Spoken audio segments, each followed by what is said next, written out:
Jim Reeves, the legend of the Nashville Sound. He died in a plane crash in 1964. That's true, but that's not the tragedy. The real tragedy began after that velvet voice fell silent, because Gentleman Jim, the perfect man, the perfect image the world worshipped, was a lie, an illusion woven from that voice, and guarded ruthlessly by Mary, his widow, for 3 decades. She turned that lie into an empire, only to see it crumble and die alone, forgotten. This is not a story about a plane crash. This is the autopsy of a perfect lie, and a final indictment of the price paid, not only by the man who died too soon to keep the secret, but also by the woman who lived too long to protect it. The man who would one day project that image of perfect calm, the illusion of Gentleman Jim, was born into a world of immediate chaos. James Travis Reeves was born on August 20th, 1923, in the tiny, unincorporated community of Galloway, Texas. He was the youngest of 8 children in a farming family.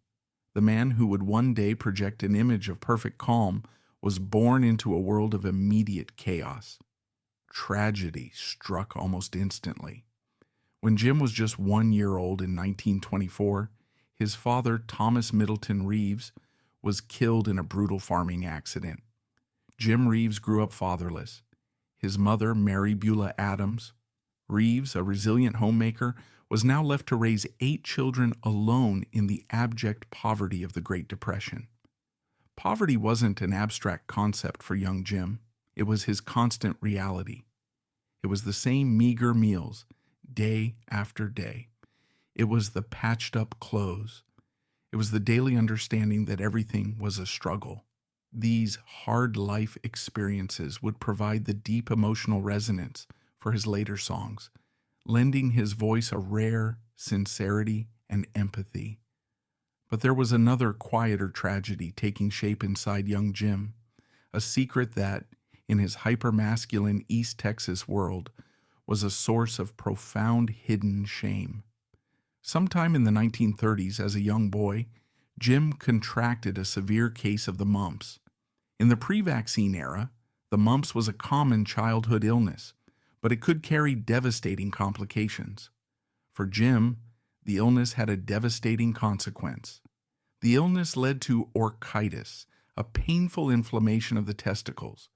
When the fever and swelling subsided, the damage was permanent. Jim Reeves was left sterile. Stop and think about that.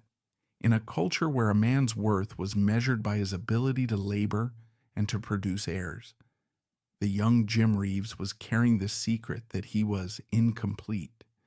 He could not fulfill one of the most basic, fundamental mandates of his society. This personal tragedy, which he would hide from the public and even from some family members for his entire life, became a central psychological driver. It instilled in him a profound sense of deficiency he felt compelled to overcome. He couldn't be a father, so he would have to be something else. He would have to become extraordinary to compensate for what he believed was a fundamental failure as a man. And as Jim was wrestling with his inner demons in Galloway, just a few miles away, a young girl was being shaped by her own fire. Mary White was born on January 20th, 1929 in Shelby County, Texas. She, too, was the youngest in a large family, 9 children. Like Jim, her childhood was defined by poverty and loss. Her father died of illness when she was very young, and then, in a fateful tragedy that seemed to echo the misfortunes of the region, the family's home was destroyed in a devastating fire, taking every meager possession they owned. The White family was left with nothing, forced to migrate to the nearby town of Marshall, Texas, where they continued to live in a state of constant financial struggle. Mary grew up fast. She learned early on that survival depended on strength, not on sentiment. She became resilient, resourceful, and, by her own later admission, intensely emotionally guarded. She rarely spoke of her childhood, shielding that painful past as a defense mechanism. While Jim was searching for a way to prove his worth to the world, Mary was simply trying to survive in it. She graduated from Marshall High School in 1946, a smart, strong young woman with no real prospects, other than to find a job and hopefully a husband who could offer the stability she had never known. She wasn't dreaming of romance. She was looking for stability in a world that had always felt precarious. Back in Galloway, as Jim entered his teenage years, he began searching for ways to overcompensate for his secret. He had two obvious escapes. The first was his body. Though he carried the shame of his sterility, outwardly he was a natural athlete. Jim was a gifted baseball player, a left-handed pitcher with a strong arm. Athletics became his validation. It was tangible proof of his masculinity, a way to prove his physical worth to his peers and to himself. This talent was real. It was good enough to win him an athletic scholarship to the prestigious University of Texas in 1941, where he planned to study speech and drama. This was his opportunity, a way out of the cotton fields of Galloway. But the dream ended almost as soon as it began. The economic pressure from his family was too great. He was expected to work and send money home. There would later be lingering internal conflicts with his older siblings, who resented him for not providing more financial support to the family after getting his chance. Under that weight, Jim dropped out after only 6 weeks. The opportunity vanished. He returned not as a conquering college man, but as a dropout taking a grueling manual labor job at a shipyard in Houston. The failure of his university dream was another deep blow to his self-esteem. Then World War II exploded. This was the defining moment of his generation. For a young Texan, serving your country was considered a fundamental duty and a defining mark of manhood. Jim, like millions of others, went to enlist, and he was rejected. The military doctors discovered what his family doctor already knew. Jim had a heart irregularity. He was classified 4F, unfit for military service. This rejection was deeply damaging psychologically. Put yourself in his shoes. In a world where men went to war, he was left behind, labeled unfit. In Jim's mind, this was the second, and this time public, proof of his body's deficiency. First, the private secret of his infertility.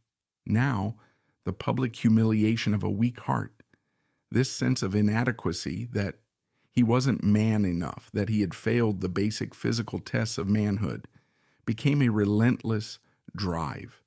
It pushed him mercilessly. He had to succeed. He had to build something so great, so perfect, that no one could ever see the cracks, the failures, the broken parts beneath the surface. His second escape, the one he had always treated as a backup plan, was his voice. He had an old guitar, learned to play as a kid, absorbing the influences of Jimmie Rodgers' mournful yodel and Moon Mullican's driving Western swing. His speaking voice, even as a young man, was deep and resonant. He started working part-time as a radio announcer at small Texas stations and would sometimes sing live between programs. In 1945, he even cut his first recordings for a tiny label called Macy's Records. Tracks like Each Beat of My Heart were made, but achieved no success. They were brief, failed attempts, because his primary focus was still baseball. After being rejected by the military, he had thrown all his remaining energy into the sport. It was the last arena where his body still had value. From 1944 to 1947, he managed to make a go of it, playing semi-professionally in the minor leagues for a St. Louis Cardinals farm team. It was a hard life, full of long bus rides and little pay, but it was a dream. It was the one thing he had left that proved that he, James Travis Reeves, was a capable physical man. It's January 1946. Mary White, 17, is a senior at Marshall High School. To escape the monotony of her life and the confines of her family's struggle, she and some friends go to a local dance. On the small stage singing with the band is a tall, handsome 22-year-old.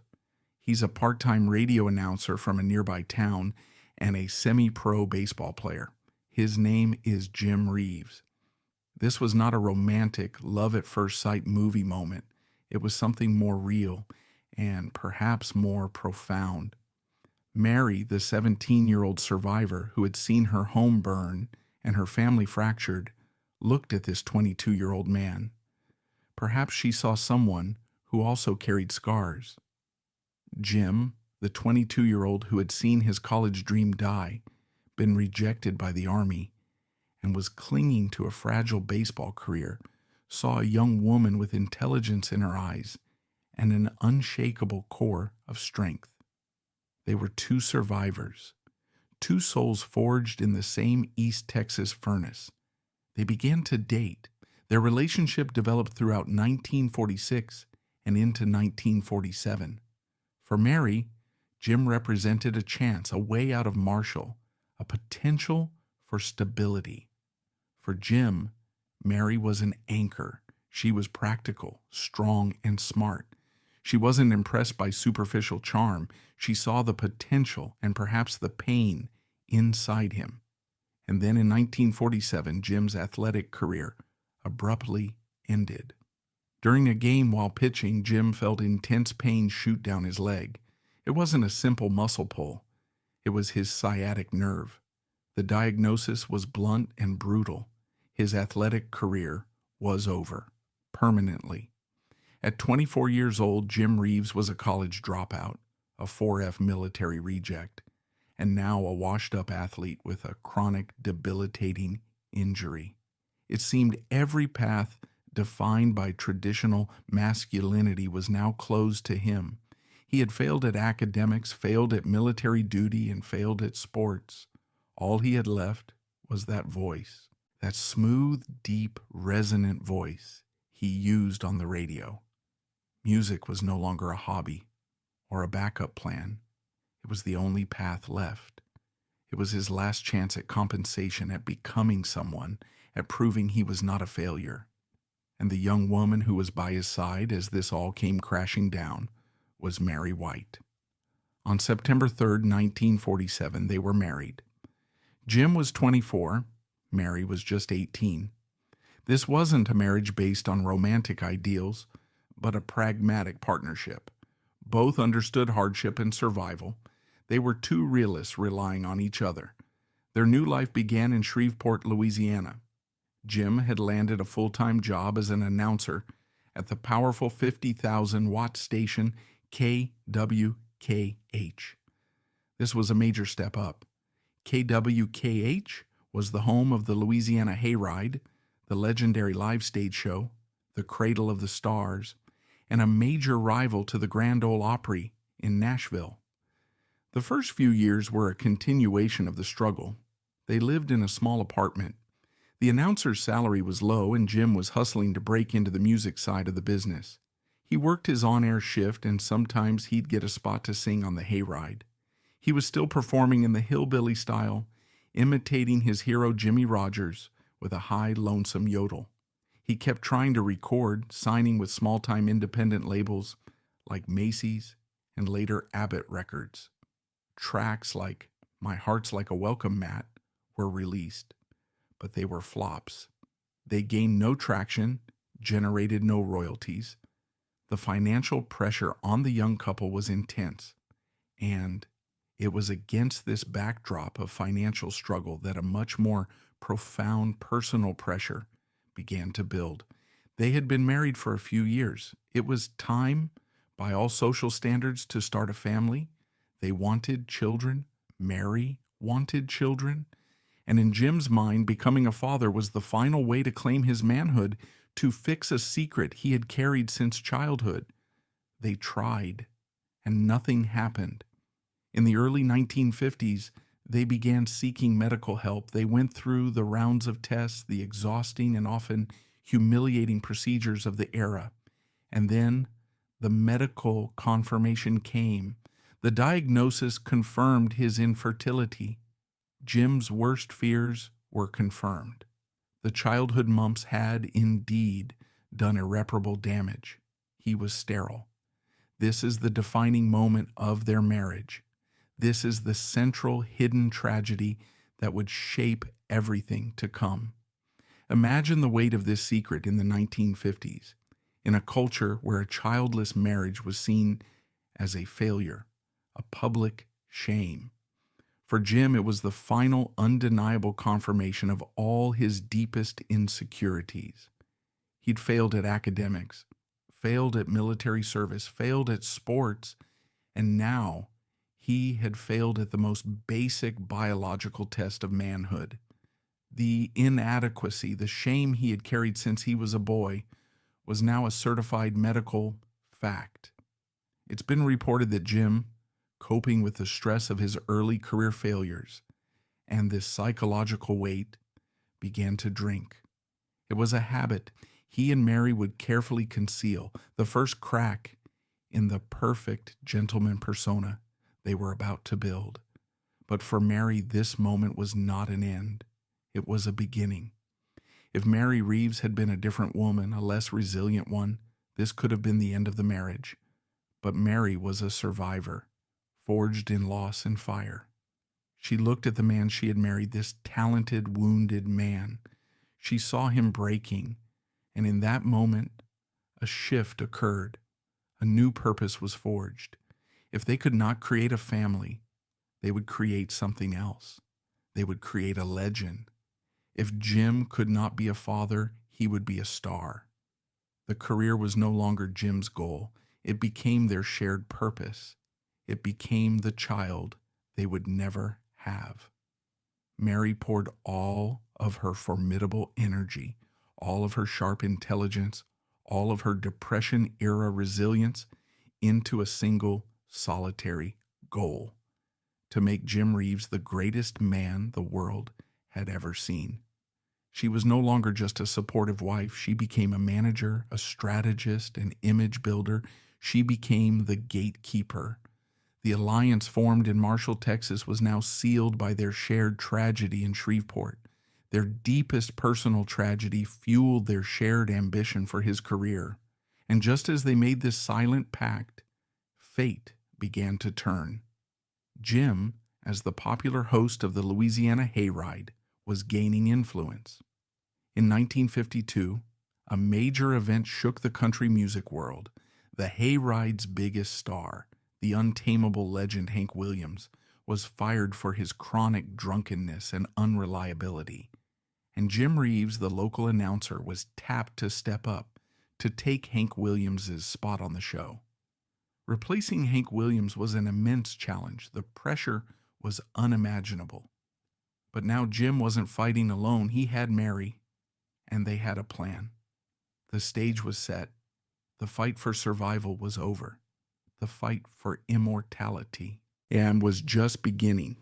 Their fight for immortality had begun, but ironically, the first battle they won was not the one they wanted.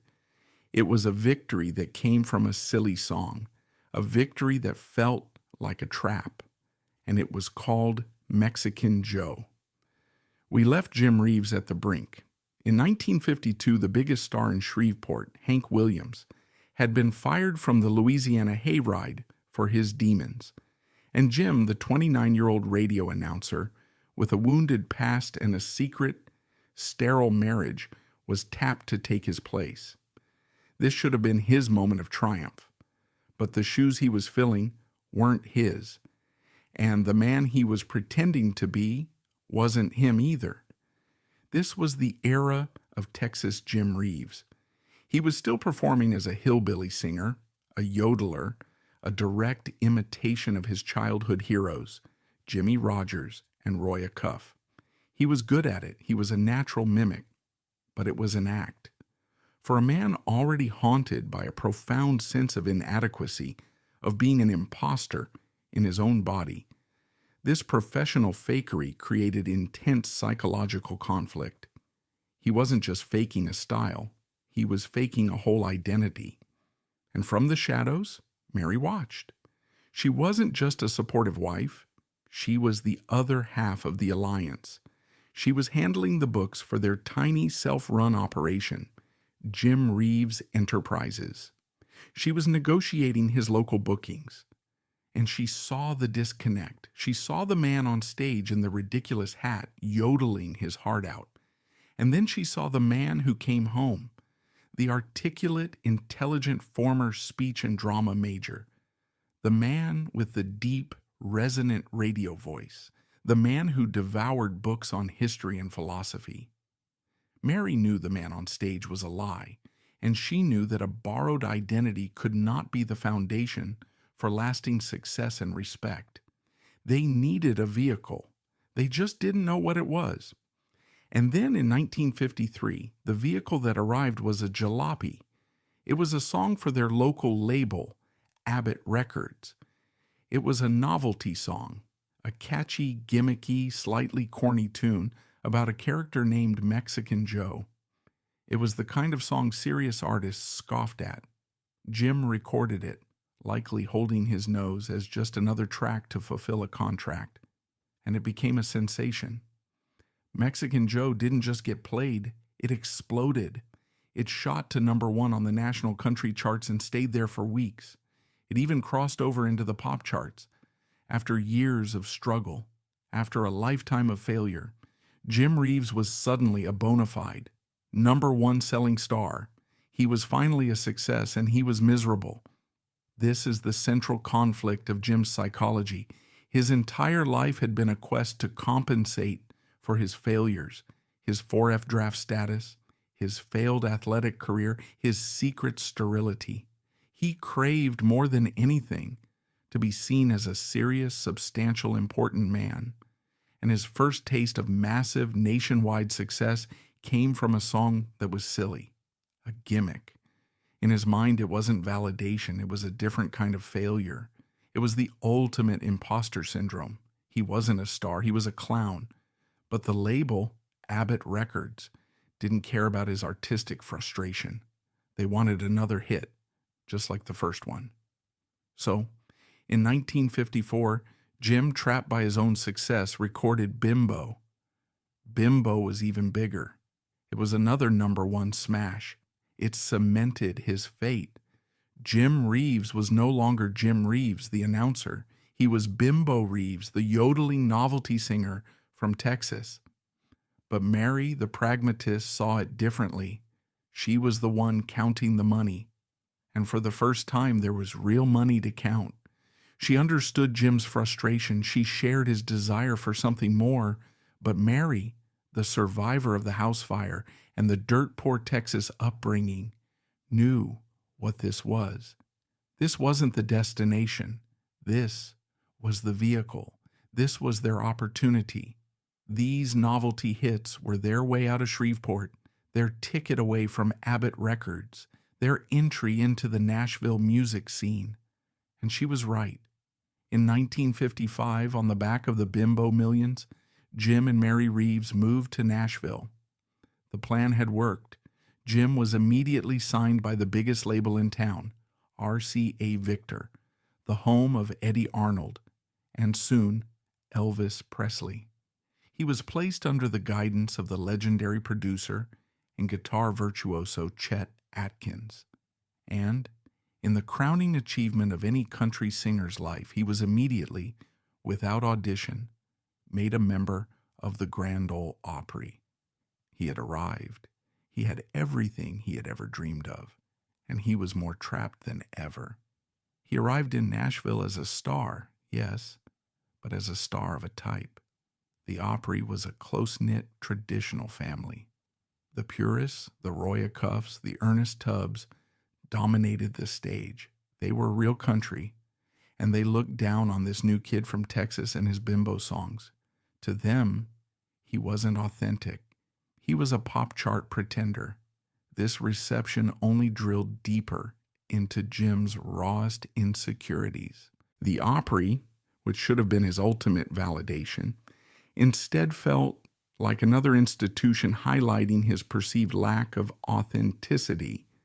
And as Jim wrestled with his image on the Opry stage, Mary was making her own moves. She was not content to be a star's wife, hosting tea parties. She was in the studio for every session. She was at the business meetings at RCA.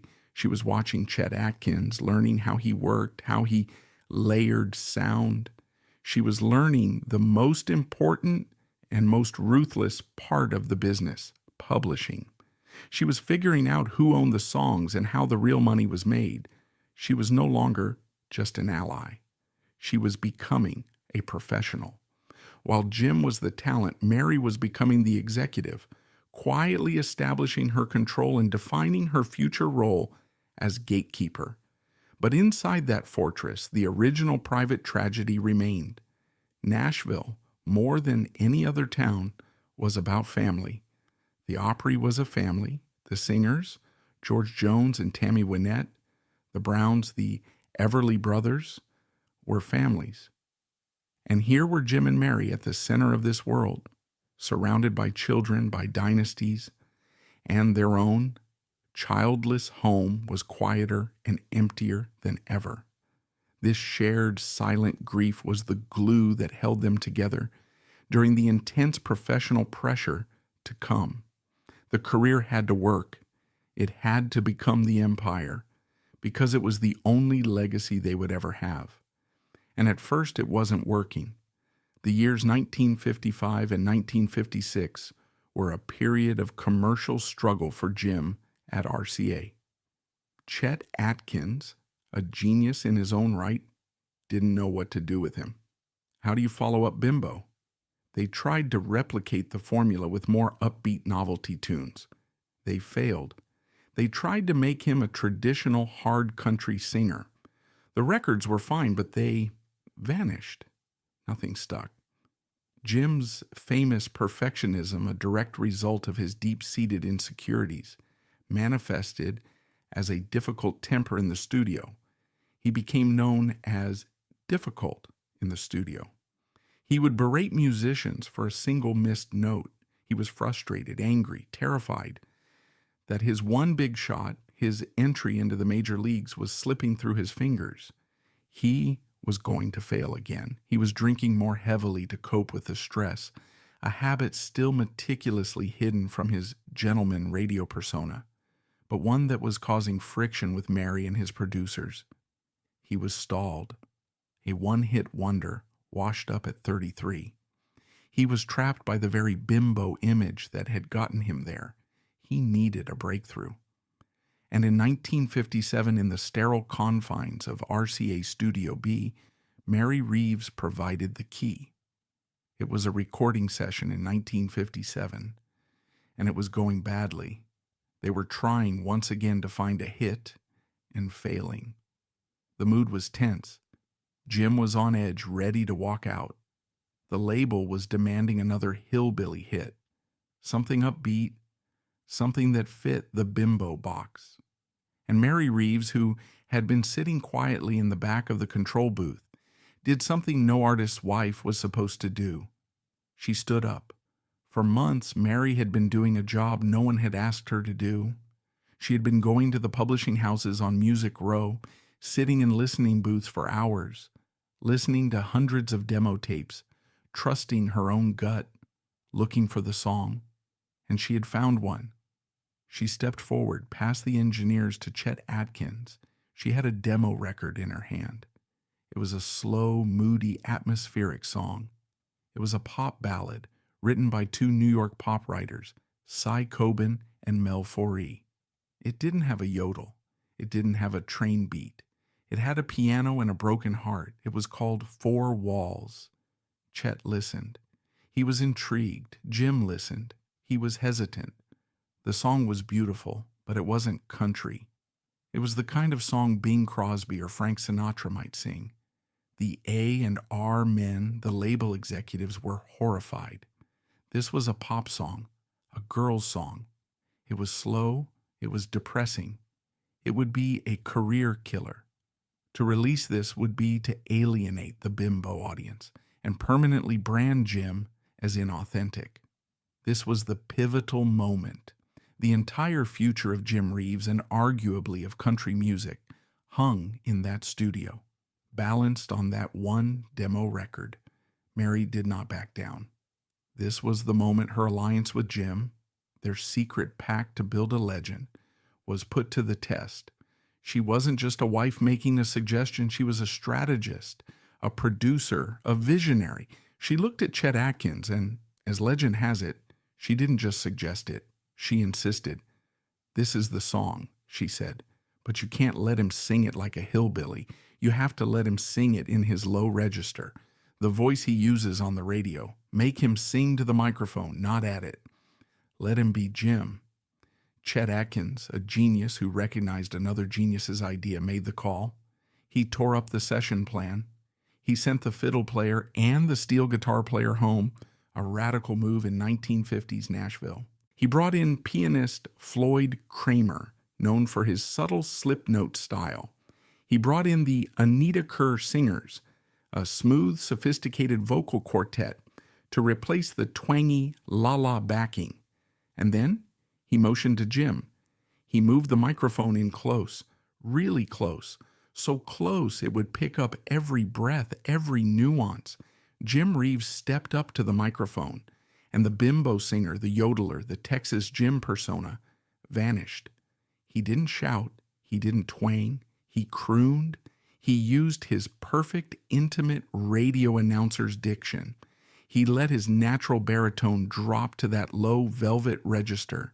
He wasn't performing a song, he was confiding a secret. He was, for the first time in his professional life, being 100% authentic. He wasn't an athlete, he wasn't a soldier, he wasn't a hillbilly, he was a crooner. In that moment, Jim Reeves, Mary Reeves, and Chet Atkins invented the Nashville sound. When the song finished, the studio was silent. They knew. They didn't just have a hit, they had a revolution. They had just changed the entire sound and the entire potential audience of country music. The song was a masterpiece. They had finally found his true voice. But the revolution wasn't over. The battle was just beginning. The song was recorded, but the RCA executives in Nashville and New York hated it. They refused to release it. They were convinced it would destroy the artist they had invested in. The bimbo singer had just recorded a pop masterpiece, and his label, in its infinite wisdom, decided to shelve it, to bury it. Jim and Mary's revolution was dead on arrival, and their careers hung, once again, by a thread. They had created a revolution in the studio, but that revolution was immediately suppressed by the executives. The tape was shelved, their masterpiece buried, and their careers hung in the balance. But Mary Reeves was not a woman who accepted defeat. We left Jim and Mary Reeves at the moment of their greatest artistic breakthrough and their greatest professional crisis. In 1 BC before four walls, Jim Reeves was a fading novelty act, a yodeler trapped by the success of bimbo. In one revolutionary 1957 session guided by his wife Mary, he had torn down that identity. He had stood close to the microphone, lowered his voice to a velvet whisper, and backed by a piano and strings, recorded a masterpiece of pop crossover. He had, for the first time, sung as himself. He had invented the Nashville sound, and RCA Victor, the label he had recorded it for, hated it. The executives in Nashville and their bosses in New York were appalled. Where was the fiddle? Where was the steel guitar? Where was the yodel? This thing was a pop song. It was too slow, too sophisticated, too sad. They were convinced it would alienate his entire country fan base, the people who had bought bimbo, and that the pop world would reject him as a country rube in a suit. They refused to release it. The tape was shelved. The revolution was stillborn. Jim Reeves, now 33, was in a terrifying limbo.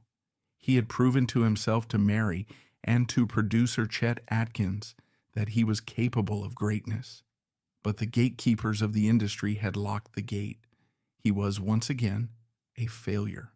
The old insecurities, the 4F draft card, the sterility, the failed athletic career came roaring back. He was the man who was almost good enough. The weeks dragged on. Jim was forced to continue performing his old upbeat material at the Opry, a character he no longer believed in. He was a man living a lie, and his legendary temper flared. He was difficult, moody, and consumed by the frustration of his own potential. But Mary Reeves was not built to accept defeat. She was the woman who had survived a house fire and abject poverty. A few short-sighted record executives were nothing. She didn't just wait, she campaigned. She, along with Chet Atkins, waged an internal war at RCA. They lobbied, they argued, they pleaded. And finally, whether through sheer exhaustion or just to fill a gap in their release schedule, RCA relented. They agreed to release 4 Walls, but with zero confidence. They would press a small number of copies, primarily for the pop market, and let it die a quiet death. It was essentially a contractual write-off. The record was released in the spring of 1957. What happened next was not a release. It was an explosion. The song didn't just find an audience, it created one. It didn't just play on country radio, it played on pop radio. Disc jockeys in major markets, Chicago, New York, Los Angeles, who wouldn't have touched Bimbo, were mesmerized by this intimate, sophisticated voice. The public response was immediate and overwhelming. 4 Walls didn't just climb the charts, it detonated them. It shot to #1 on the country charts. But more importantly, it crossed over and rocketed up the pop charts, peaking at an astonishing #11. In 1957, this was unheard of. This was alien territory. Jim Reeves hadn't just made a hit, he had broken the sound barrier. The revolution was complete. The hillbilly was dead. The pop crooner had arrived. The floodgates opened. Jim Reeves was suddenly the hottest property in music. RCA, scrambling to catch up to the phenomenon they had tried to kill, gave Jim and Mary a new contract. And in that contract, Mary, the gatekeeper, secured 2 critical things: unprecedented artistic control and a commanding share of the publishing rights. They would not just be the talent, they would be the owners. Jim, vindicated, seized the artistic control he had been given. He and Chet Atkins now had a blueprint, a magic formula. They went back into the studio and doubled down. Out went all the banjos, all the fiddles, all the twang. In came the lush string sections, the sophisticated piano arrangements of Floyd Kramer, and the smooth, ethereal backing vocals of the Anita Kerr singers. And at the center of it all was Jim. He adopted what he called his close-to-the-mic technique, a style he'd perfected as a radio announcer. It was intimate, it was breathy, it was almost seductive. It sounded like he was singing not to a crowd, but to you, alone in your living room. The hits came like thunder. Blue Boy, Billy Bayou. They were massive, but these were just the warm-up. In late 1959, he recorded his masterpiece, a song that opened with one of the most iconic, intimate, and instantly recognizable lines in music history. He'll Have to Go was a cultural atom bomb. It was everything the Reeves sound had perfected. It was a story of heartbreak, but it wasn't frantic. It was calm. It was masculine. It was gentle. It was the sound of a confident man asking for what he wanted. His voice conveyed both gentleness and underlying strength. The song was a global monster. It was #1 on the country charts for an unbelievable 14 consecutive weeks. It smashed into the pop charts, peaking at #2, held back only by the cultural tidal wave of Percy Faith's Theme from a Summer Place. It was certified platinum. It became his signature song, the anthem of the new Nashville sound he and Mary had pioneered. The boy from Galloway, Texas, the 4F reject, the sterile husband, the failed athlete, was now one of the biggest recording stars in the world. With the sound now perfected, Mary Reeves, the gatekeeper, turned her attention to the second half of the equation, the image. The sound was velvet. The image had to match. This was Mary's true genius. She understood something about Jim that he perhaps didn't even understand about himself. The gentleman persona was not an act. It was an amplification. It was the ultimate compensation for every insecurity Jim had ever felt. He felt unfit because of his 4F heart. The gentleman would be the image of unshakable calm. His body never exerted, his voice never strained. He felt inadequate because of his sterility, his failure at the masculine rites of passage. The gentleman would be the new ideal of masculinity. Not a roughneck, not a cowboy, but a sophisticated, worldly, controlled man.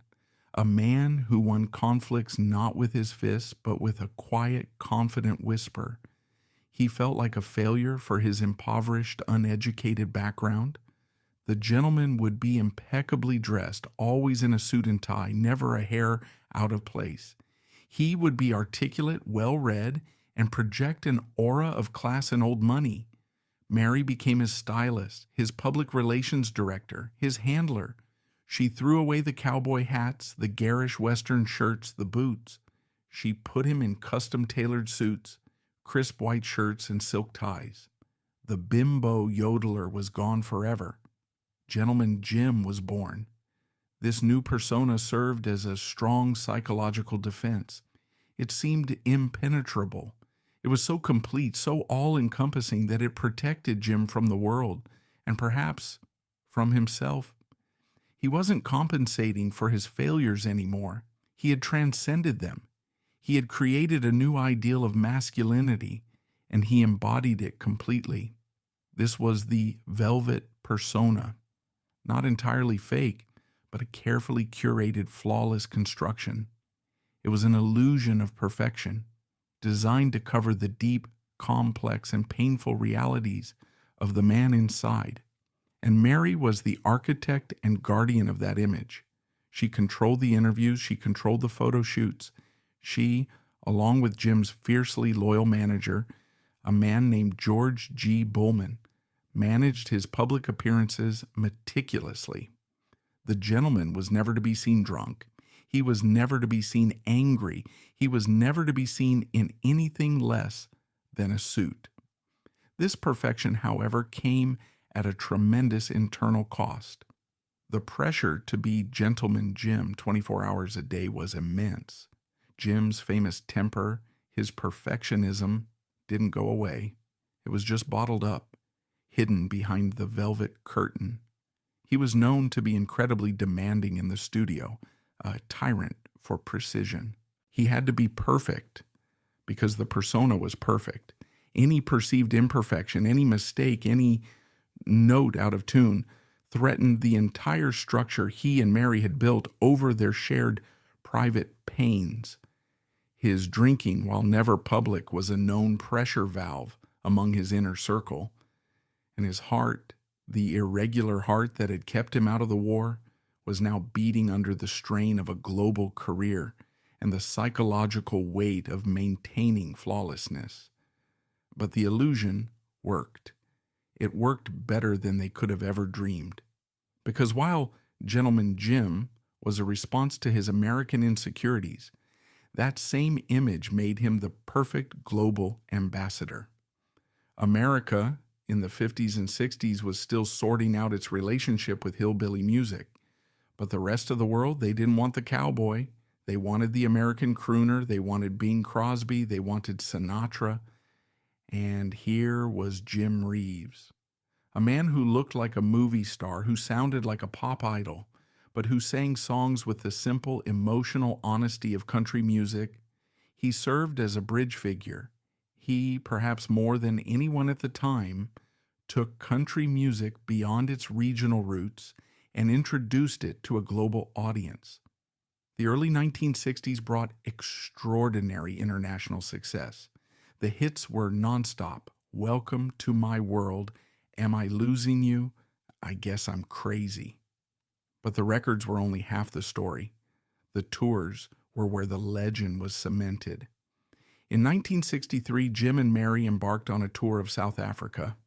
What they encountered was not a concert tour, it was a state visit. He was, without exaggeration, the single biggest star in the country. He was, as many said, bigger than Elvis. The reception was hysterical. Fans mobbed his car, tore at his clothes. He was so beloved that he starred in a full-length South African-produced feature film, a musical comedy called Kimberly Jim. He even learned and sang songs in Afrikaans, the local language, endearing him to the nation forever. He was a god in the United Kingdom and Ireland. His record sat at #1 for weeks at a time.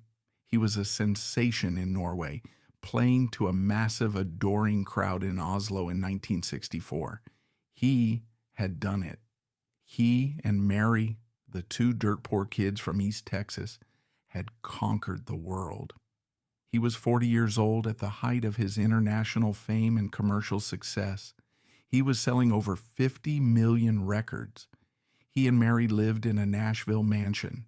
He was Gentleman Jim, the global superstar, the perfect man, the flawless performer.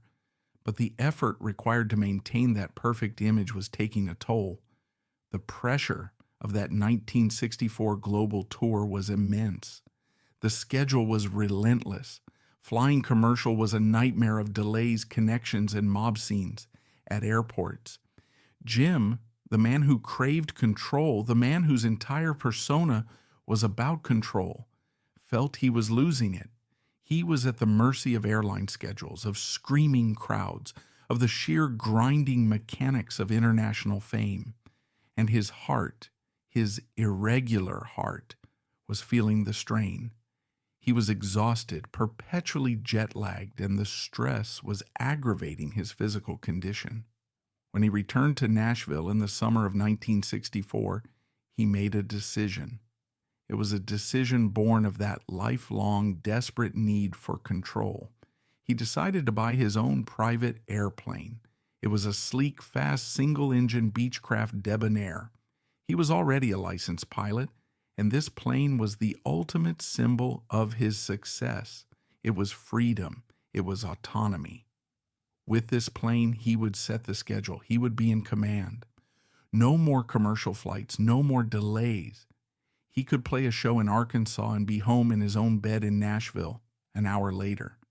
For the boy who had been powerless, who had been classified 4F, who had been at the mercy of poverty and his own flawed biology, this plane was the ultimate instrument of control. It was his greatest luxury, his greatest symbol of success, and it would be the instrument of his death. It's July 1964. Jim is back home in Nashville, taking a brief rest from the world tour. He's recording new songs in his private home studio, including a cocky, upbeat tune called I'm a Hit Again. He was at the peak of his career. On July 30th, Jim and his pianist and road manager, Dean Manuel, fly the Beechcraft on a short 150-mile hop to Batesville, Arkansas, to look at a piece of real estate. It's a quick overnight business trip. On the afternoon of Friday, July 31st, 1964, they prepare for the flight home to Nashville. The weather is unstable. All along the route, pop-up summer thunderstorms are building. These are not gentle showers. They are violent, localized systems known for their extreme turbulence, blinding rain, and treacherous downdrafts. Jim Reeves is a licensed pilot, but he is a VFR pilot. That stands for Visual Flight Rules. It means he is qualified to fly only in clear weather, where he can see the ground, see the horizon, and navigate by sight. He is not instrument rated, meaning he is not trained or legally qualified to fly in clouds or fog, where a pilot must rely solely on their instruments to stay level. Before taking off, Jim calls the flight tower in Nashville. The controller warns him of VFR conditions not recommended. The sky's getting ugly, but the flight is short, just over an hour. Jim, the man in control, believes he can beat the storm, flying under or around the cells. At 4:50 p.m., as they approach Nashville, they hit the front edge of a massive, violent thunderstorm. Jim radios the tower at Nashville's Berry Field. His voice is calm. "Tower," he says, "this is Debonair 8 Echo. We're just encountering a little rain. We're coming over Brentwood." Brentwood. He is just a few miles from the airport. He is almost home. The tower controller, seeing the storm cell on his radar, replies, "Roger, 8 Echo. I have a heavy precipitation shower just north of the field. Contact me when you see the airport in sight." His voice crackled over the radio, acknowledging the controller's warning. The tower controller tried to contact him again, but there was only static, and then silence. In the driving, blinding rain of that storm cell, Jim Reeves flew directly into a wall of water. He lost all visual contact with the ground. He was inside the cloud. For a VFR pilot, this is the single most terrifying and deadly scenario in aviation: spatial disorientation. His body is telling him he is flying straight, but his inner ear, without a visible horizon, is lying. His instruments are telling him the truth, that the plane is banking, that the nose is dropping, but his senses are screaming that the instruments are wrong. It's a trick of the mind, a fatal vertigo. Eyewitnesses on the ground, huddled in their homes from the storm, reported hearing the high-pitched whine of a small plane's engine, a sound of desperate, uncontrolled speed, then a sickening thud that was absorbed by the roar of the storm. At approximately 5:02 p.m., traveling at a near vertical angle and tremendous speed, Jim Reeves's Beechcraft Debonair plunged into a dense patch of woods in the Brentwood Hills, just 10 miles from his home. The crash was catastrophic. The impact was so violent the wreckage was almost unrecognizable. Gentleman Jim was gone. He was 40 years old. At home, Mary waited. 6 p.m. came, then 7 p.m. The storm passed, leaving a humid, eerie quiet. Jim, the meticulous, controlling husband, was never late. He always called. Mary started making calls, first to the airport, then to the police. By 8 p.m., a frantic, desperate search was underway. The gentleman was missing. The illusion of perfection, of total, effortless control, had just been shattered by the random, brutal chaos of a summer storm. The king was dead, and the gatekeeper, Mary Reeves, was alone in the dark, waiting for a plane that would never, ever come home. The plane would never come home. And as the storm passed, a 42-hour desperate search began in the humid, dark woods. The storm passed, leaving an eerie, suffocating quiet. At her home, Shady Gables, Mary Reeves waited. 6 p.m. came, then 7 p.m. Jim, the man of meticulous control, the man who always called, was late. Mary, the pragmatist, the survivor, felt the first cold prickle of genuine fear. She began the calls, first to the tower at Berry Field.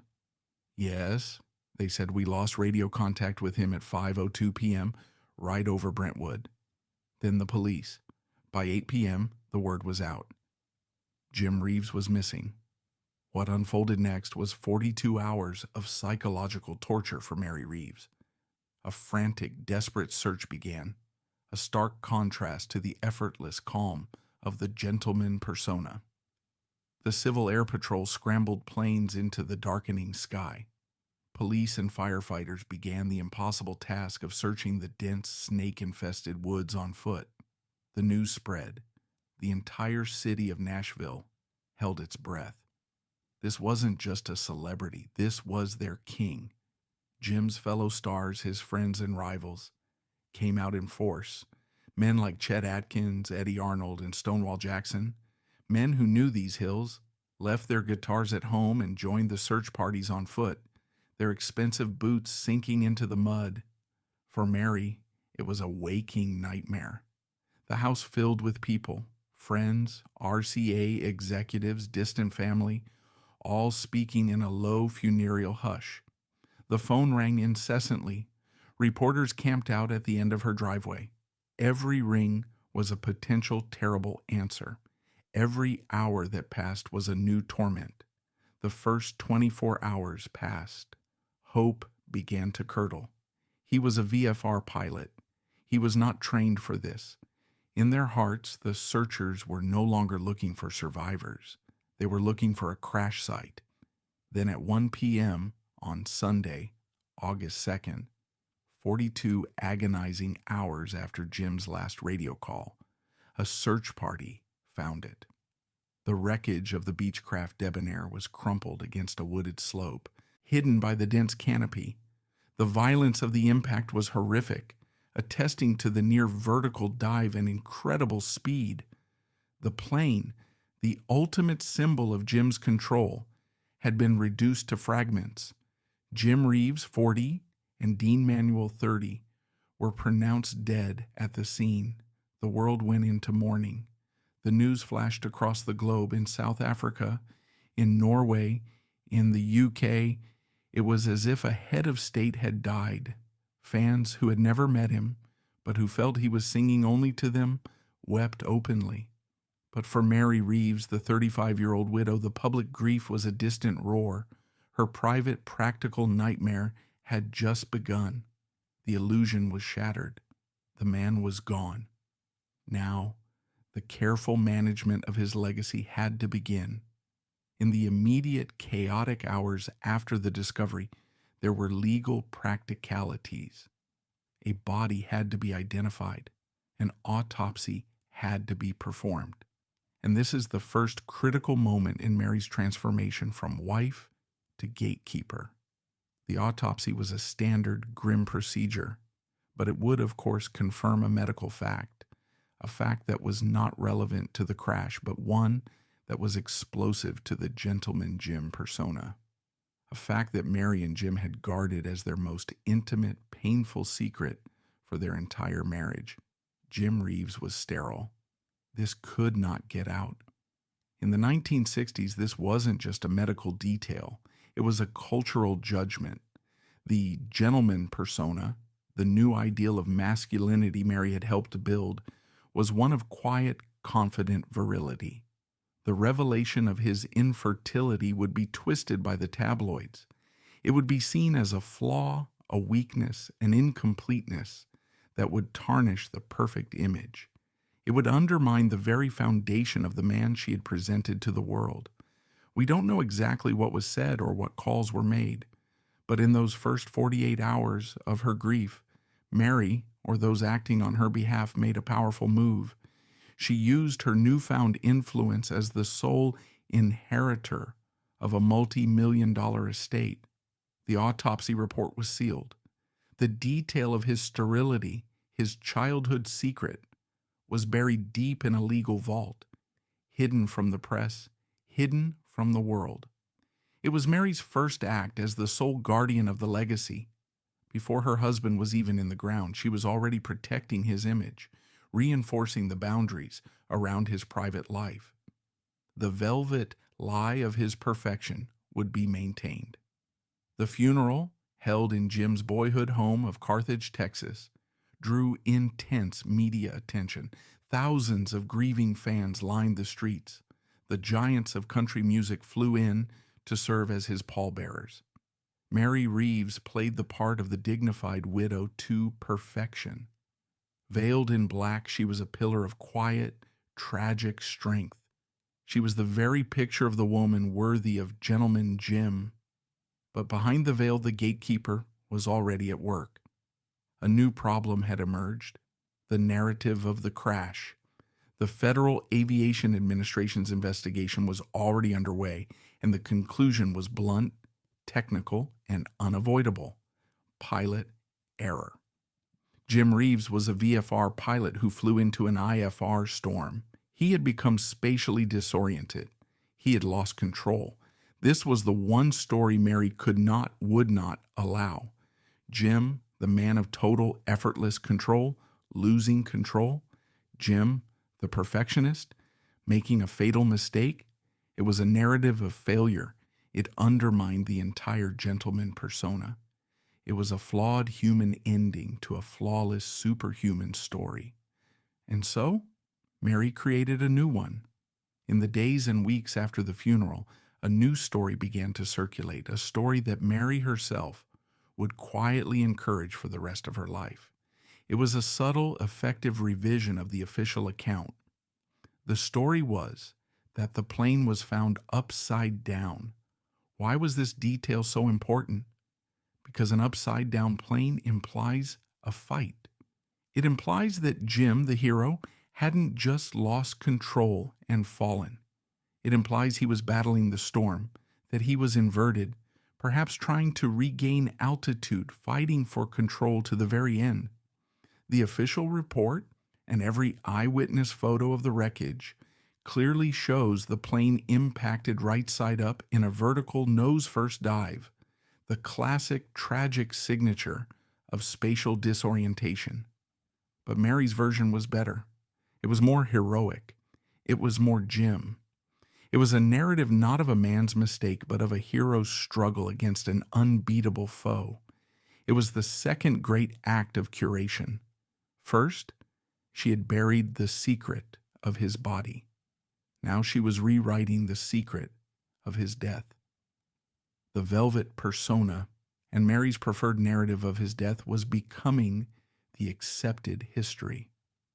After the crowds were gone, after the stars flew back to Nashville, after the last casserole dish was returned, Mary Reeves, 35 years old, was left completely, terrifyingly, alone in a silent mansion. Her grief was real, but the realities of her new life were immediate and brutal. Jim's will, written years earlier, named her the sole executrix and beneficiary of his entire estate. She inherited everything: the mansion, the publishing rights, the future royalties, the master tapes, and the company, Jim Reeves Enterprises. She also inherited a mountain of debt. The gentleman persona was an expensive illusion. The mansion, the European antiques, the custom suits, and the Kimberly Jim movie, which Jim had partially self-funded, had been a significant financial drain. Mary was not the merry widow flush with cash. She was in a precarious financial position. Her only source of income was a dead man. And then the second wave of the assault began. Jim's estranged family, his brothers and sisters, the ones who had little contact with him during his years of fame, came forward. They filed a lawsuit. They contested Jim's will, claiming he was not of sound mind, that he had promised them a share, that Mary did not deserve to control the entire estate. This was the moment Mary's transformation was finalized. She was no longer a wife. She was no longer just a griever. She now faced immense pressure, fighting battles on two fronts: externally, against her husband's family and court, and internally against the mountain of debt that threatened to sink the entire estate. She had to liquidate. She had to find money, and she had to find it fast. She could have sold the mansion. She could have sold the publishing rights. She could have sold it all, paid the debts, and retired as a wealthy, unknown widow. But that would have meant surrender. It would have meant letting go of their child, the legacy they had built from their shared secret pain. Mary made a different choice. She walked into Jim's home studio, and she looked at the tapes, dozens of them, hundreds, unfinished songs, demos, radio show recordings, alternate takes, raw vocal tracks. It was an archive of a life. Another woman would have seen a room full of memories. Mary Reeves, the survivor, the pragmatist, the gatekeeper, saw a product. She saw an inventory. She realized in that moment that her source of income wasn't gone. It was just unprocessed.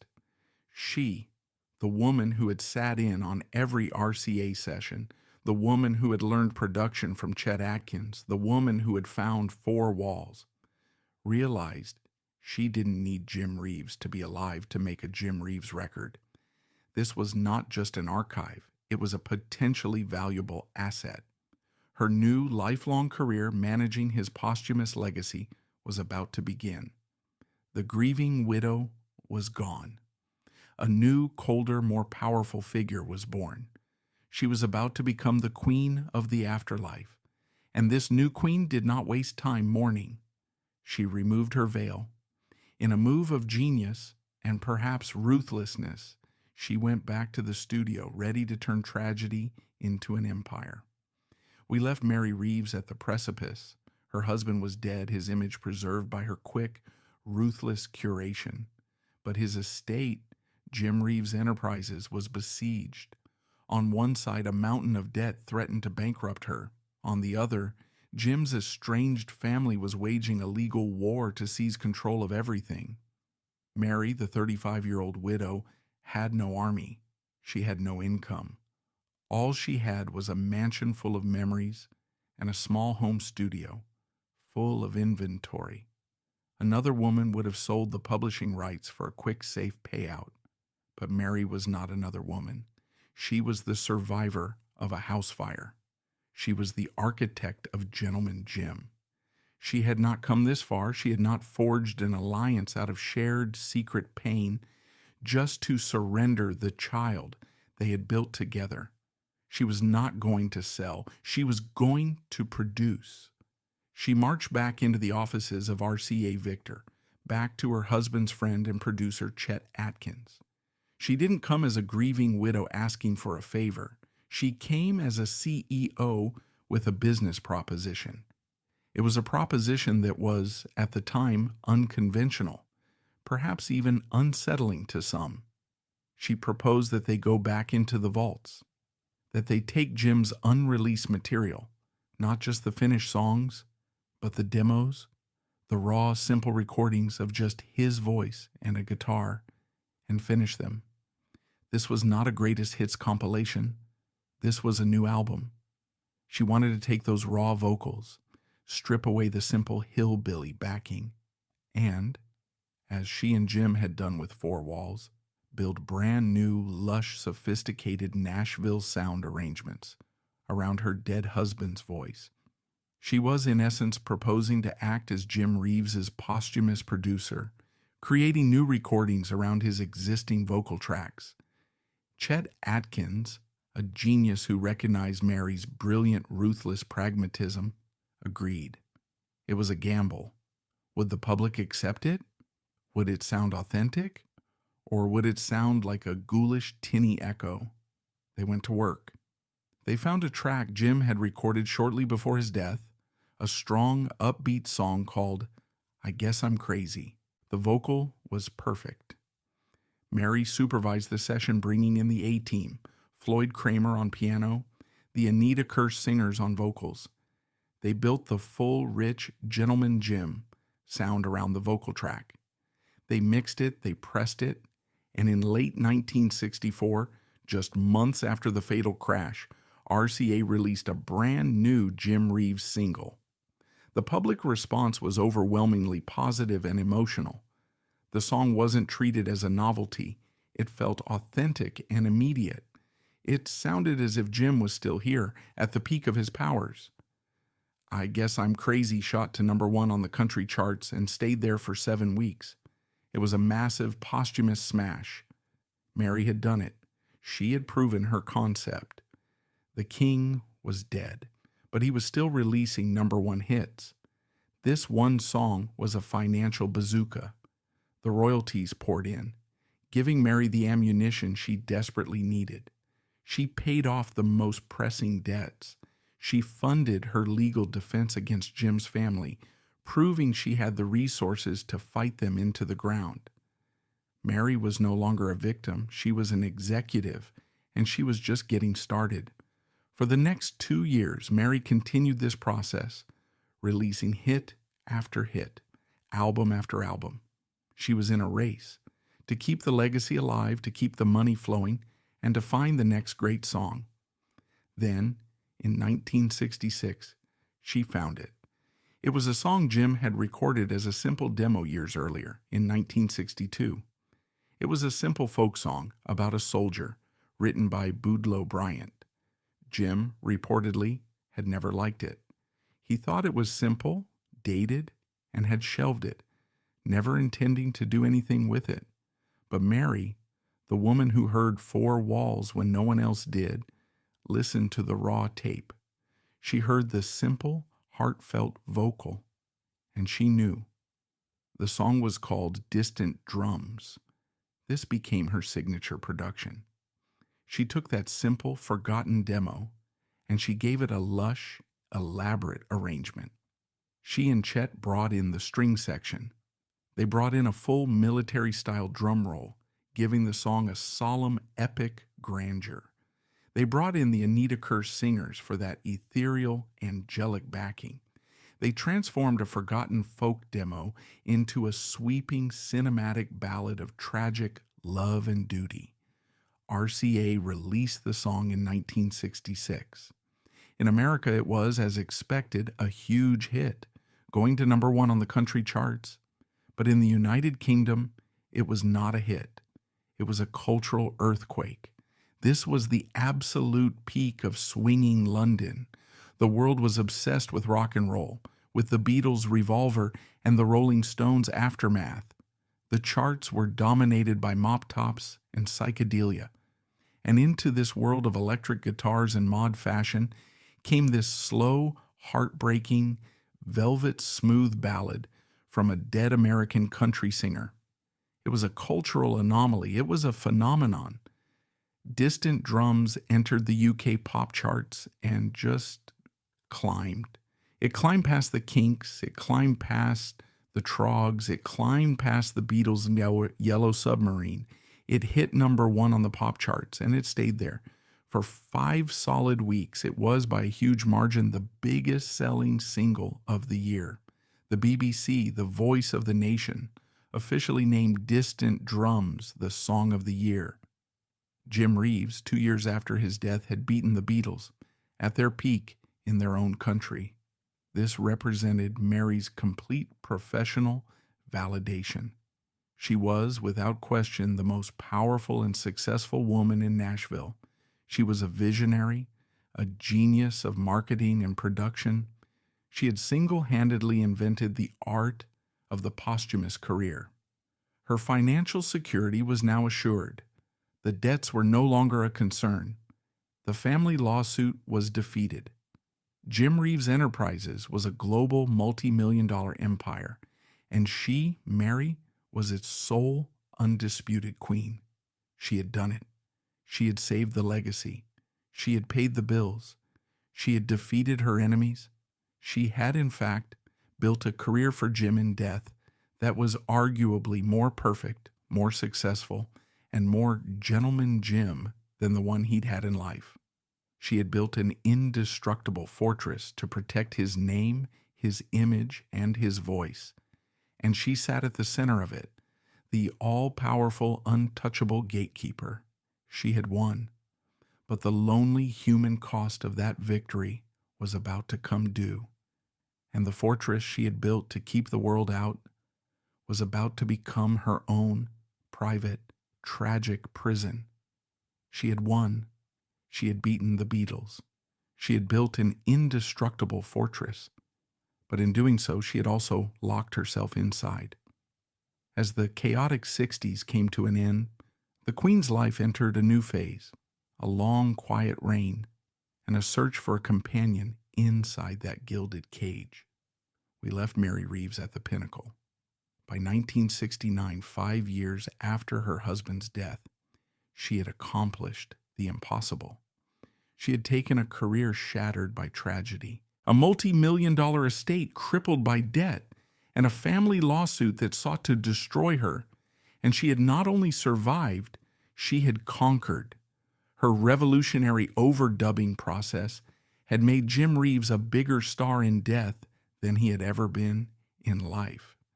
The Distant Drums miracle had cemented his global legacy and made her an immensely wealthy woman. The lawsuits were defeated. The debts were paid. The empire was secure. Mary, the survivor, the strategist, the gatekeeper, had won.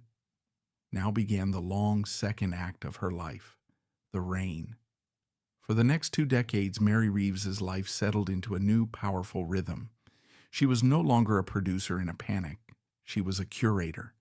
She continued to meticulously mine the vaults, working with RCA to release a steady, profitable stream of new Jim Reeves material.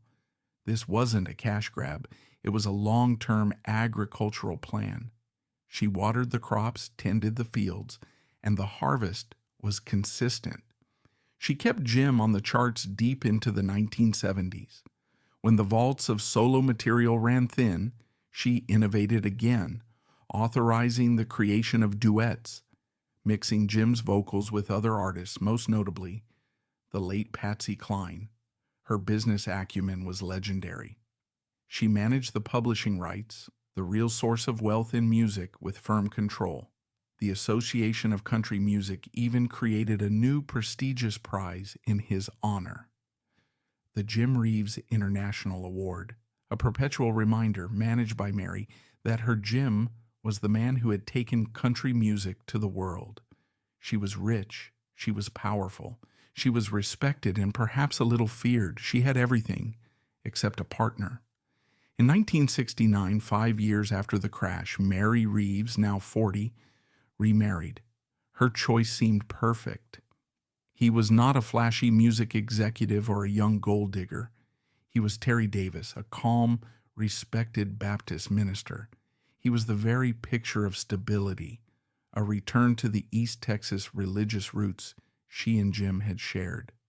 To the outside world, this was a happy ending. The tragic widow had found companionship, a partner to share the burden of her vast empire. It seemed like a new chapter of peace and normalcy. But Mary Reeves was no longer just Mary. She was the CEO of Jim Reeves Enterprises. And the corporation, the child she and Jim had built from their secret pain, always came first. Before she walked down the aisle, Mary, the savvy businesswoman, had Terry Davis sign a legal document. It was a prenuptial agreement, and it was absolute. The document, signed in 1969, was Mary's ultimate act of protection as the gatekeeper. It reportedly stipulated that in the event of a divorce or her death, Terry Davis would be entitled to a one-time payment of $100,000 and nothing else. He would have no claim, no rights, no access to the Jim Reeves estate, to the music, to the royalties, or to the business. This wasn't just a marriage contract. This was a corporate firewall. Mary loved Terry, but she trusted no one with the legacy. The fortress she had built around Gentleman Jim was now legally secure, even from her own husband. This document, this simple piece of paper signed in the name of love and business, would, 30 years later, become the legal vulnerability that threatened everything. With her personal life settled and her business thriving, Mary embarked on her grandest project yet. She would give the gentleman a permanent physical home. In 1975, she opened the Jim Reeves Museum in Nashville. This was not just a collection of memorabilia. This was a shrine. It was the physical manifestation of the velvet lie, the curated perfection of Gentleman Jim, cast in bronze and preserved behind velvet ropes. Thousands of fans from all over the world made the pilgrimage. They came to see his perfectly tailored suits, his polished car, his personal effects. They came to be close to him, and Mary was the high priestess of this temple. She had successfully transformed her late husband from a man into a secular saint. She was no longer just the curator of his music, she was the guardian of his sainthood. And so the reign continued. The 1970s bled into the 1980s. The world outside changed. Punk rock, new wave, and MTV reshaped popular culture. But inside the walls of Shady Gables and inside the Jim Reeves Museum, time stood still. It was always 1964. Mary's life became a gilded cage. Her entire identity, her entire purpose was now inextricably bound to being the widow Reeves, the guardian of the flame. She was a living monument. While her new husband Terry handled his church duties, Mary's world was one of managing royalties, approving re-releases and polishing the past. She was isolated. She was the sole absolute monarch of a kingdom of one. And the fortress she had built to protect the legacy from the world also served to lock her inside with it. For 25 years, this was her life. A long, quiet, prosperous, and deeply isolated reign. She had complete and total control. And then in the cruelest, most tragic irony imaginable, the woman whose entire life was built on control, on memory, on the meticulous curation of the past, began to lose her mind. It began slowly, as it always does. A forgotten name, a missed appointment, a flash of confusion. By the early 1990s, those close to Mary began to notice the changes. The formidable, sharp-as-a-tack executive who could recite contract clauses from memory was becoming forgetful. The diagnosis was Alzheimer's disease. This was a catastrophe of Shakespearean proportions. The gatekeeper was losing the keys. The mind that held the entire blueprint of the Gentleman Jim empire, the deals, the contracts, the secret history, the control, was beginning to dissolve. The fortress was still standing, but the guard on the wall was falling asleep. As Mary's mind faded, her dependence on one person grew absolute, her husband, Terry Davis. He became her primary caregiver. He was the one who managed her medication, her appointments, her daily life. He was the one who now sat in on the business meetings. He was the one who had access to the checkbooks, the documents, the keys to the kingdom. He was the man who had 25 years earlier signed a piece of paper agreeing to walk away with $100,000 and nothing more.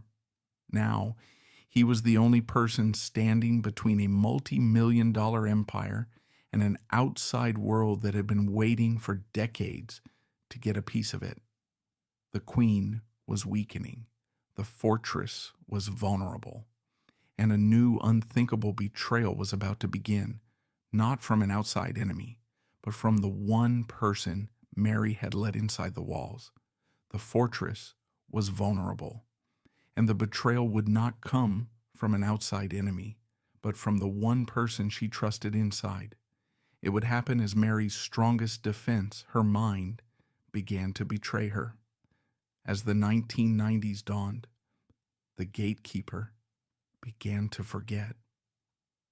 We left Mary Reeves at the dawn of her twilight. By the early 1990s, the formidable iron-willed woman who had single-handedly built a posthumous empire was fading. Alzheimer's, the cruelest of diseases, was stealing the one thing she valued most, her control. Her mind, the fortress that held the velvet lie intact, was being dismantled memory by memory. And as she descended into the fog, her dependence on her husband of more than 2 decades, the Baptist minister Terry Davis, became absolute. He was her caregiver. He was her voice. He was, in the eyes of the law, soon to be her guardian. He was the man who had signed a prenuptial agreement, vowing to take only $100,000 and never touch the Jim Reeves estate. For 25 years, he had lived as Mr. Reeves, the quiet consort to the Queen. Now, as Mary became incapacitated, the entire multi-million-dollar empire, the master tapes, the publishing rights, the mansion, the museum, fell by default into his lap. Control of the estate effectively passed to her husband, Terry Davis, as Mary became incapacitated. The Jim Reeves Museum, the public shrine to perfection, was quietly shuttered in 1996. The official reason was declining attendance. The unofficial reason was that the woman who was its high priestess was no longer capable of running it. The public, and even many in the music industry, assumed Mary was living out her final years in quiet, dignified retirement at her mansion, Shady Gables. The truth was a grotesque horror story. In 1996, the Tennessee Department of Human Services received a horrifying anonymous tip. Social workers were dispatched to the Shady Gables mansion. the very house that Southern Living magazine had once featured, the house of European antiques and immaculate taste. What they found was a scene from a nightmare. The DHS report, later unsealed, was a document of profound tragedy. Mary Reeves, the woman who had built an image of pristine, elegant control, was living in unimaginable squalor. The mansion, her gilded cage, had become a den of filth. She was surrounded, according to the report, by over 200 cats. The house was covered in animal waste. The smell was overpowering. The woman who had insisted her husband never be seen without a perfectly pressed suit was found in a state of catastrophic personal neglect. The report's most haunting detail: her hair was reportedly matted chamois with cat feces. This was not eccentricity. This was a catastrophic failure of mental health and elder care. This was a woman in the final helpless stages of a devastating disease, being managed by a caregiver, her husband, who had allowed this to happen. This was the final, ugly, secret truth behind the velvet lie. The high priestess of the Temple of Perfection had been living in squalor. The state of Tennessee intervened immediately. A judge reviewing the DHS report declared Mary Reeves legally incompetent, a ward of the state, unable to care for her own person or manage her own affairs. She was removed from the house of horrors she had once called her palace and placed in a secure nursing home. This should have been the end of the tragedy. It should have been the moment the state and the courts stepped in to protect her assets, to protect the legacy she had given her life to. But it was only the beginning of the plunder. With Mary now legally incompetent and secured in a nursing home, her husband, Terry Davis, had a choice. He could act as a true guardian, protecting the estate as a fiduciary, preserving it according to Mary's lifelong wishes, or he could cash out. Terry Davis, the man who had lived for 28 years in the shadow of a dead singer, the man who was legally entitled to only $100,000, made his move. He petitioned the court, as Mary's guardian, for the right to sell Jim Reeves' enterprises. He argued the estate was at risk and that selling it was in Mary's best interest to pay for her ongoing medical care. The court, seeing a complex estate and a sick woman, agreed. Terry Davis was given the power to sell everything. But who would buy this priceless, if complicated, piece of American music history? A major label like Sony/RCA, a university archive number. Terry Davis found a different kind of buyer. His name was Ed Gregory. Ed Gregory was not a music executive from Nashville. He was not a historian. He was a small-time carnival operator from the Midwest.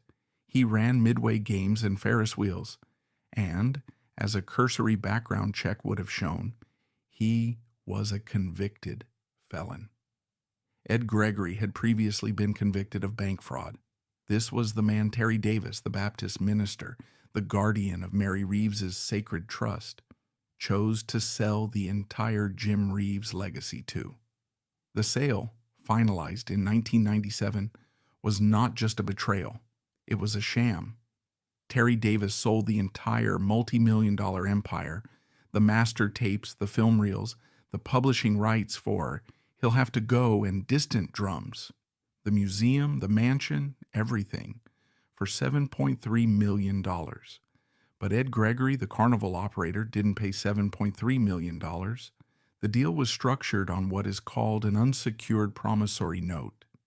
This means Gregory paid nothing up front. He simply gave Terry Davis an IOU, a pinky swear on a piece of legal paper, promising to pay the $7.3 million. Later, using the profits he would hopefully make from the very estate he had just been given. It was a free-for-all. Terry Davis had not sold the estate. He had given it away to a convicted con man in exchange for a worthless piece of paper. He had betrayed Mary's one singular lifelong mission, The fortress had been thrown open, the keys handed to a barbarian.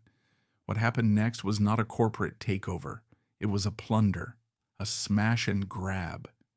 Ed Gregory, the new owner, immediately began to liquidate. He had no interest in the velvet lie or the gentleman persona. He saw a warehouse full of assets to be stripped for parts. He shuttered the museum for good. The sacred relics, Jim's perfectly preserved suits, his guitar, his personal letters, his car, were packed into boxes and hauled away. They began appearing, piecemeal, in cheap auctions, sold off to the highest bidder. The master tapes, the very voice of Jim Reeves that Mary had protected, were now in the hands of a carnival operator who predictably immediately defaulted on his unsecured note. He declared bankruptcy. The $7.3 million, of course, never materialized. And what of Jim's family? The Reeves siblings who had fought Mary for 30 years to get a piece of the pie. They watched in absolute stunned horror.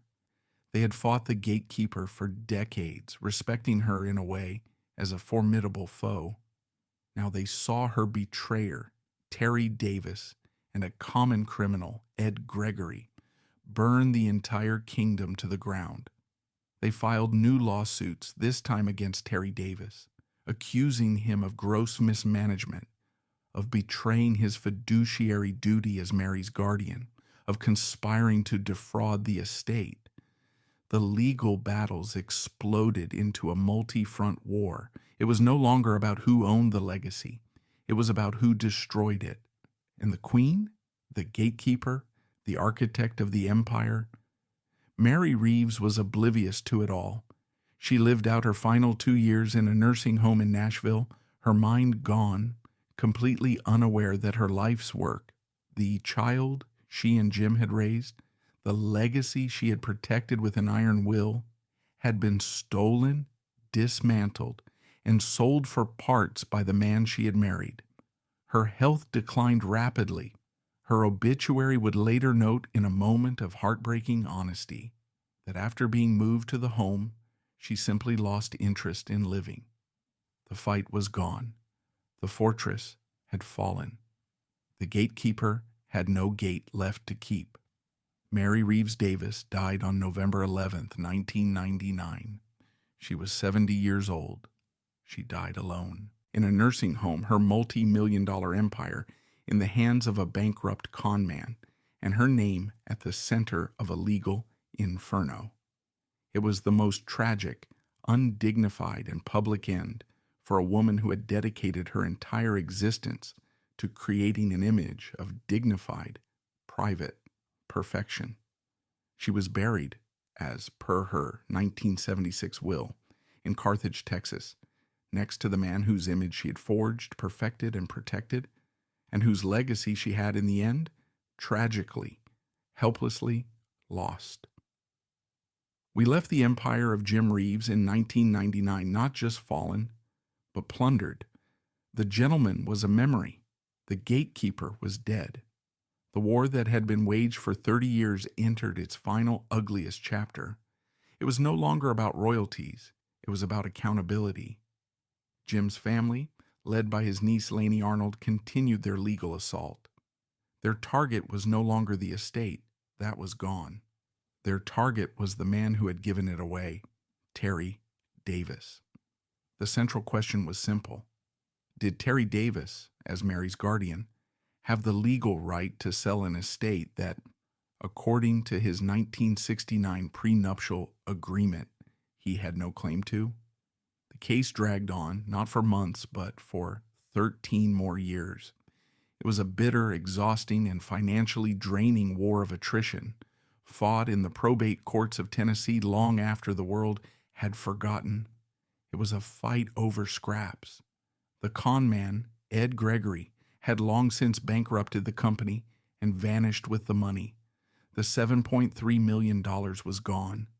The master tapes were scattered, some resold to a Swedish company, others lost in a legal void. The priceless museum artifacts had been auctioned off, scattered to the wind. This was no longer a fight over a kingdom. It was a fight for a single symbolic moral victory. Finally, in 2012, a full 48 years after Jim Reeves's plane crashed into the woods, a judge made a final ruling.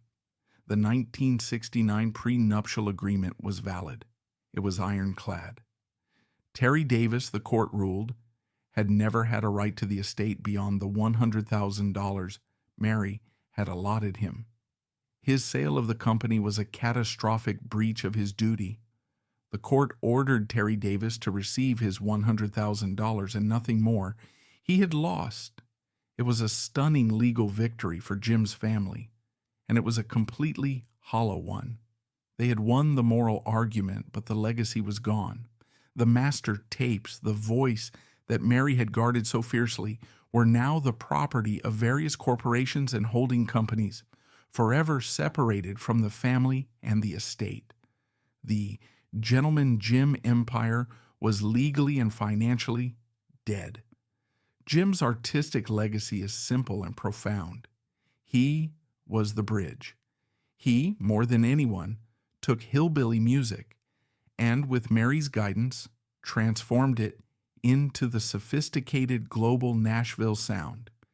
He was the man who proved that country music didn't have to sound country, creating the blueprint for modern crossover stars from Glenn Campbell to Garth Brooks. He was a pioneer who made the music sophisticated, elegant, and global. But Mary's legacy is far more complex and tragic. She, too, was a pioneer, a brilliant, visionary businesswoman who single-handedly invented the posthumous career and set the standard for how to curate, protect, and monetize a dead star's legacy. She was the original gatekeeper. Yet she is also a cautionary tale of what happens when a person's entire identity is fused with the image of another. The fortress she built to protect his perfection became her gilded cage and ultimately her tomb. The ultimate survivor became a victim of a cruel disease and a devastating betrayal, watching helplessly as her life's work, the child she and Jim had raised together from their secret pain, was stolen and dismantled. In the end, all that's left is the music. When you listen to a Jim Reeves record today, you don't hear the poverty of East Texas, the mumps, the 4F draft card, or the shame of sterility. You don't hear the spatial disorientation of the crash, the lawsuits, the Alzheimer's, the 200 cats, the con man, or the unsecured promissory note. All of that is just static, the terrible, messy human noise of life and death. What you hear, what cuts through all of it, is the voice, a perfect velvet and reassuring sound singing of love and loss. The greatest irony of Jim Reeves's life is that he was the gentleman who craved perfection, his entire image built on pristine control. And the greatest tragedy is that his legacy and the life of the woman who built it would end in one of the most uncontrolled, undignified, and messy legal battles in music history. The voice remains smooth and clear, but the story behind it is complex and deeply human.